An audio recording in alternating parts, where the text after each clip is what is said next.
What's up, everybody? My name's Big Cam and welcome back to another Comically Boston Breakdown episode, and today we are breaking down chapters 3 and 4 of Star Wars Maul Shadow Lord, and these episodes will be coming out in 2-episode little bundles.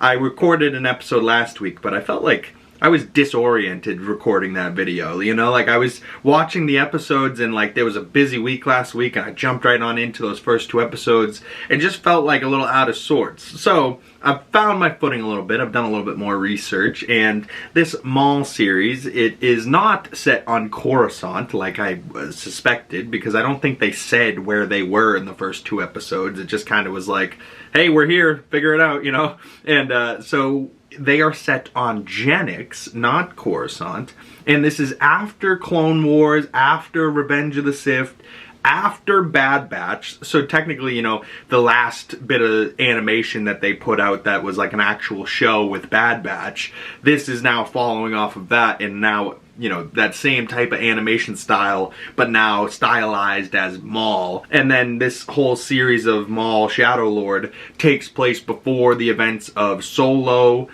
Obi-Wan, and before Maul's end in Rebels. Which, if you guys watched any of those shows, you know, like Rebels and Clone Wars, you know, Clone Wars and then like Bad Batch and then Rebels, you know, they kind of are all like a trilogy of like the same kind of story with the same animation style. But I was thoroughly surprised with how much I liked Rebels, you know, and Ezra Bridger and Kanan Jarrus and the Ghost Squadron, you know, like Rebels is actually some really good stuff. But previously, on the last episode of Maul Shadow Lord, Maul has been taking out his Shadow Collective one by one, and he takes a Jedi named Devin. But she escapes at the end of the last episode, and that's kind of right where we pick up this episode. So we open episode 3, titled Whispers in the Unknown, and we open on Devin out of her cell, and Rook Cass, you know, comes to see her, and she's like, listen, I'll fight you right now, but Rook Cass kind of just goes, go down that dark tunnel, and she's like walking down this ominous dark tunnel, but she finds Maul waiting for her with a cup of tea, and he says, so you are starting to see things from a new perspective. And Maul says, you know my name and I don't know yours. It would be nice to, you know, have a cordial introduction. It's only proper. And he invites her, right, because she's looking at him like, oh, you only see what you've known, like what you've been told about me, but I invite you to look more closely, right? Like, and just every bit of dialogue in this show from Maul is so juicy, but it would be like just disservice to the show if I just typed out every single bit of dialogue. So I'll say some of it, but there's so much more Maul dialogue in this show that is absolutely perfection. And like Sam Witwer, aces, the writing aces, and like the artistry in the show is absolutely beautiful. But so Maul invites Devin to look at him with a new point of view and to look more closely, and she says that she only sees a murderer. And Maul goes, oh, is that so? You want me to go back to my old ways? I am very capable. You know, and she's kind of like, oh. But Maul says his brother and mother were both murdered by the same enemy who destroyed her precious order, the Jedi Order. So how are we not the same, right? So he's trying to compare them with each other, and they are quite similar, right? Like, they're both against the Empire, so yes, he's a Sith, yes, she's a Jedi, but he's like, you know, trying to get this new Padawan and get into her psyche, and it's working somewhat, you know, like, look at things from a new perspective, and through the 2 episodes, she's already starting to see things from a new perspective. But Devin says that they are not the same, and she grabs his lightsaber, saying, I'll be leaving now. But Maul stands up saying, good, I can work with that, and uses the Force to shut off the lights. And I was just like, ooh, this little horror sequence now for poor Devin. But we cut over to the police captain, Lawson, voiced by Wagner Moura, and Captain Lawson identifies the man from the security footage in the last episodes as the syndicate leader Maul, and he is trying to bring all known associates of Vario in to find some type of lead to Maul, and Two Boots reminds him he has to go to his son's match, which is like some type of Star Wars sporting event type of thing. But we cut back to Devin Devin, and she's in the pitch dark just holding this red lightsaber, and she's scared and she runs even though she's the one with the weapon. And Maul's like, really? You have the weapon in the hand and yet you're scared? Your first instinct is to run? Oh, the Jedi have broken you, have ruined your mind, you know, made you think in one way. I'm trying to make you think in another. And we get great Maul dialogue as he's like haunting her in this scene, and it almost reminds me of like Harry Potter, where like Voldemort is like talking to him in his head, but like it's like this creepy haunting horror-esque of a scene. You know, like this little scene where he's like, you know, she keeps swinging and it looks like he's right behind her, but then he disappears, and it's like, oh my god, he's either in her head and just haunting the shit out of her, or he's just a spooky little demon baby, which, you know, Maul is.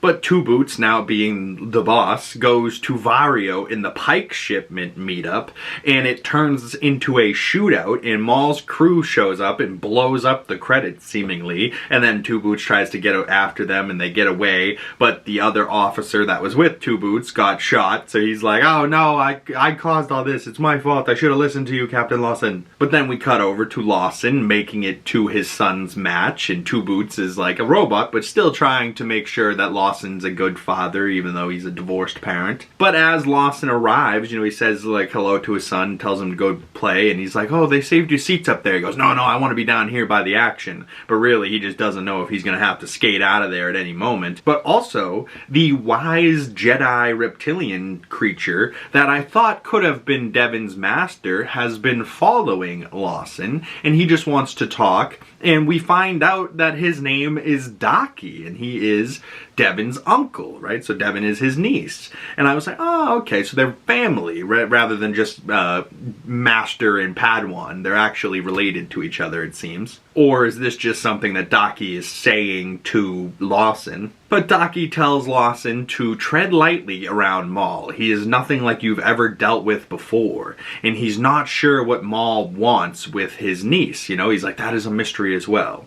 And also the guy from, I think it's like State Farm commercials or like something like that. The insurance commercial guy with the very, very deep voice. He is the voice of Daki, and every time he starts speaking, I'm like, would the Force like to give you insurance? Cutting back to Maul and Devin, and Maul tells Devin that he will train her to her full potential, and he says he needs her help against a common enemy, and she says the Empire, which intrigues her, but she doesn't give in to Maul just yet and climbs out of this little pit and runs away. Lawson, then back at this event, gets a call from Two Boots saying like, hey, this shit just went wrong at the Pike shipment, can you come back? And he takes off, and his son scores and like turns to see if his dad's is watching him play, and dad's gone, so the son's all disappointed, and it's like, oh man. And once Lawson gets back, Two Boots is like, we can't handle this ourselves, we need help. So Two Boots wants to inform the Empire of what's happening here on Genix, but Lawson says, no, this is our problem. The Empire coming here will just cause more problems, and the Empire just ruins lives. And Two Boots says, is this based on logic, or is this because your ex-wife used to work for the Empire? Ooh, it's a little sassy, Two Boots. I was like, don't you talk shit to my boy Lawson right now. He's gonna shoot you right in your robot face.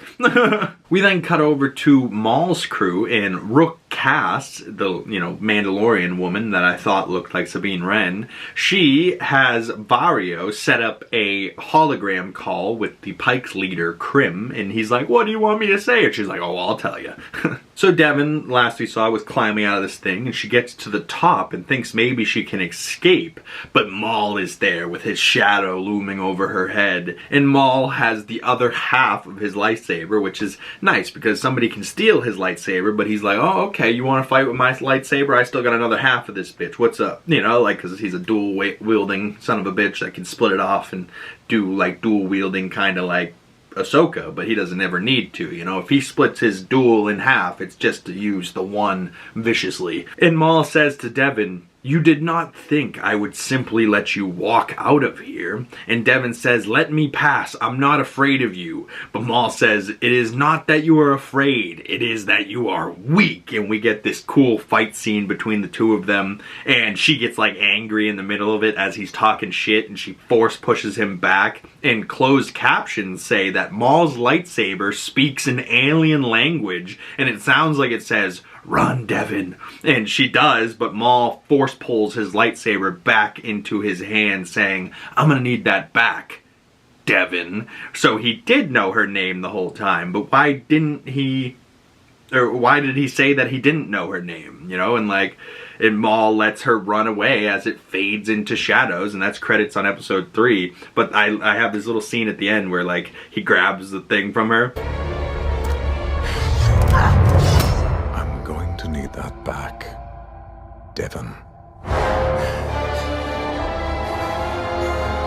Oh, God, dude. Sam Witwer's voicing of Maul is so perfect. Like, as much as people love Ray Park from Phantom Menace, and, like, he did a great job actually, you know, embodying the character, but the voice, man, the voice of Sam Witwer has really become who I hear as Maul. But then that leads us directly into Chapter 4, Pride and Vengeance, and we open on Vario going to make the drop with Krim, and Vario has a stowaway on board, and it looks like it's Maul, but, you know, this guy's just wielding Maul's lightsaber, and he has horns, so it's like, oh yeah, that's Maul, but it's a Dathomirian, one of Maul's crew, and Vario stuns this fake Maul unconscious, and he goes into Krim bringing him Maul and being like, I'm the one that got you, Maul. But then Krim sees that it isn't the real Maul, and the real Maul arrives and ignites the half of his lightsaber that's in Krim's hand and kills him with it,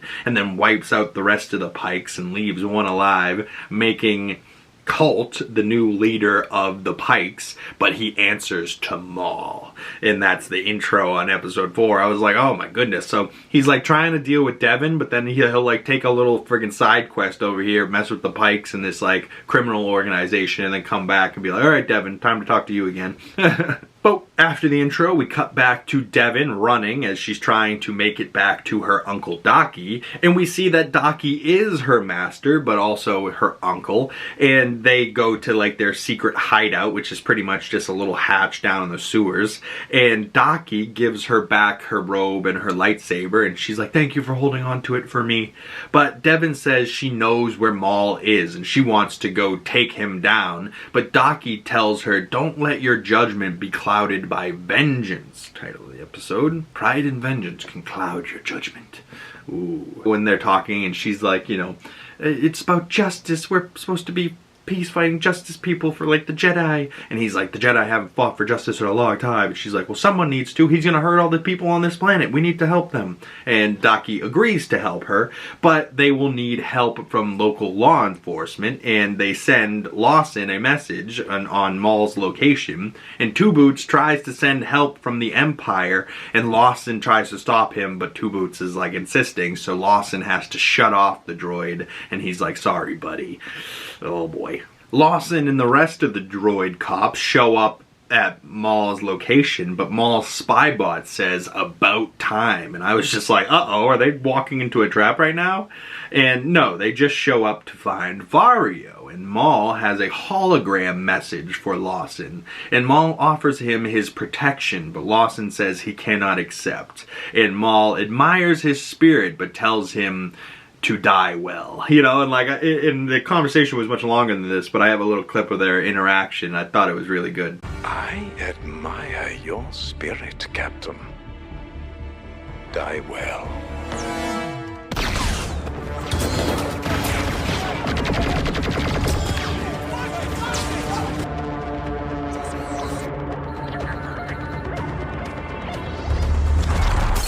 So like during that speech, the video little clip cut off the beginning of it, but the beginning of the thing, he was like, listen, I offer you my protection, and my offer is I would like to run my organization here and not be impeded by you, but I will not bring Empire presence here or cause problems for this city, right? So he's like, listen, I offer you my protection from the Empire, because we both don't want the Empire here. And he's like, how do you know I haven't already called them? He goes, because if you did, they would already be here. So, intelligent man, you don't want the Empire here, and you don't want problems with me, but unfortunately, he's like, I can't accept that offer, unfortunately. And he goes, I respect your gusto. I will. Bah, bah, bah, you know, and like they open fire on each other. And then Maul's just kind of watching and then crushes the security camera at the end. I was like, yeah, no, that was a good little clip. The two crews, you know, and the cops and Maul's crew start having a shootout, but the two Jedi, Daki and Devin, find Maul. And Maul and Daki talk, and you can see how different the Sith and Jedi point of views are, you know? The Jedi's like, alright, we don't need to fight. If you just surrender and come in, no problems. You know, you won't get hurt, you won't be killed, just surrender. And he's like, oh yeah, Jedi, how much has that worked for you in your lifetime? Like, come on now. I wish I wrote down the full quote from this, but just go watch the show yourself. You know, like the Maul dialogue itself. Like, even if you just listen to the show, if you just watched Maul Shadow Lord as if it was an audiobook and just listened to the dialogue, it's really still a great show. But then the artistry and some of the fight scenes are so damn good that I'm like, man, if they did half of the stuff they did in the animated series of this show, and even Clone Wars and Rebels and all that other stuff, if they did anything that they did in their friggin' animated stuff in live action Star Wars would be peak cinema all over again, you know what I mean? But instead, I think they're going Mandalorian and Grogu route just to sell even more Mandalorian and Grogu toys, which, you know, when they first started that show, they're like, oh yeah, we're gonna do this like Western with this bounty hunter in armor, and then they didn't realize Baby Grogu was gonna be a money pit, right? Like, they probably wanted Baby Grogu to age up by this point, but they're like, yeah, no, that little baby makes so much money that we gotta keep flooding in the markets, you know, we need that Baby Grogu toy fund.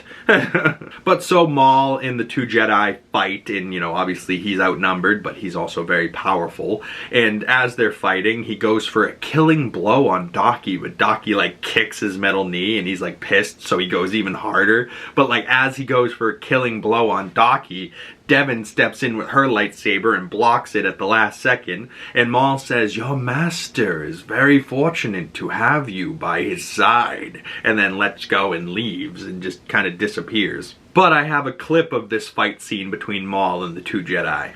That is your delusion. Then let us discover the truth.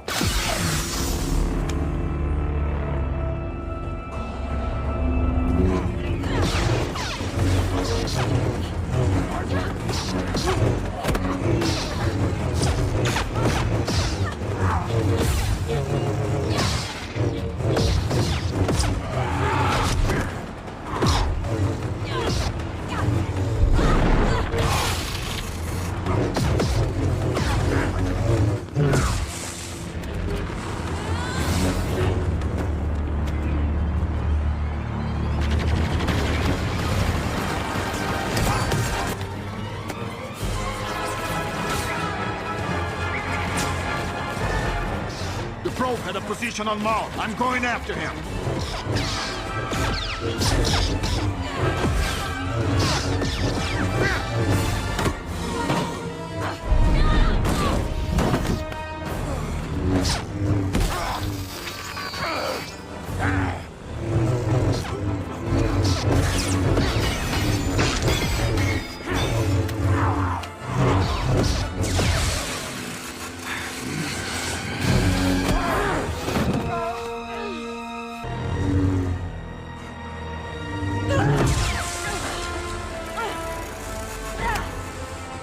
Your master is indeed fortunate to have you at his side.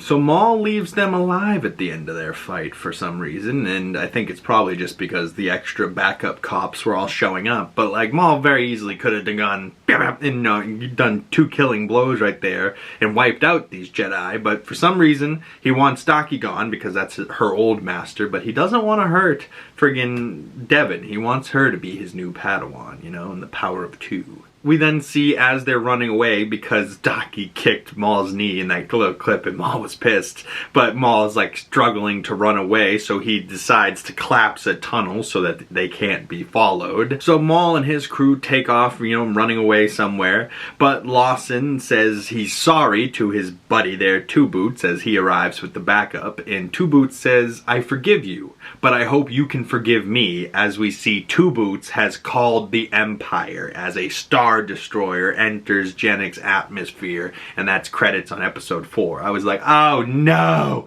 Oh no, they didn't want, you know, Lawson didn't want the Jedi or the Empire here. He just wanted to handle the problem themselves. And now the Empire is going to be here looking for Maul, causing problems for the people of Genix. You know, I can already tell this is going to be a problem. But also when they find out that a Jedi and a Sith are around here, they're going to be wanting to kill both of them. You know what I mean? You know, if this is after Revenge of the Sith, but before A New Hope, Darth Vader's out there in his prime as well, is he not? So maybe we can get Prime Maul versus Prime Darth Vader. That could be interesting, this series. I also know from like the trailers that we see like Merrick and the 11th brother, so maybe we'll see the little sisters and brothers that are all Sith, but like under Darth Vader, I believe. Where did the Night Sisters and Brothers start? Is that what they're called? Night Sisters? Night Brothers?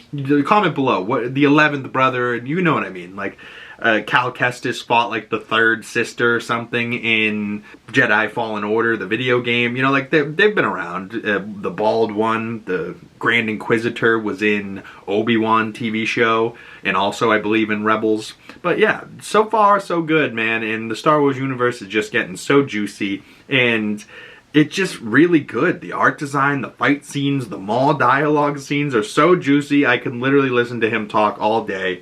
And Sam Witwer, you fucking legend, give us a Maul video game. You know what I mean? Like, or give us more Star Wars Battlefront, you know, and give us more stories set in the Star Wars universe, more video games, more stuff to play as Star Wars people, you know? Like, why is there not a Mandalorian video game where I hop in my Razor Crest and go around the galaxy collecting bounties? Like, I would do that so quick. But I'd love to hear your thoughts on this Maul Shadow Lord show, dumping in 2-episode bundles. We probably got, what, 3 more weeks or yeah, something like that, 3 more weeks. But I hope you guys enjoyed this video, and if there's anything I missed in these 2 episodes, please be sure to drop those down in the comment section below. If there's anything you guys want to chat about that I didn't, I'd love to talk more Star Wars with you guys down in the comment section below, or you can send me those messages to my other social medias. Links for those down in the description below. But once again, my name's Big Cam, and if you guys made it this far into the video and you would like to support the channel, the best way of doing that is dropping a like on this video, commenting down in the comment section below, subscribing if you haven't already, and hitting that bell so you don't miss future Star Wars content and you get the notifications when those come out. Once again, my name's Big Cam, and I'll see you gorgeous folks in the next video. Peace!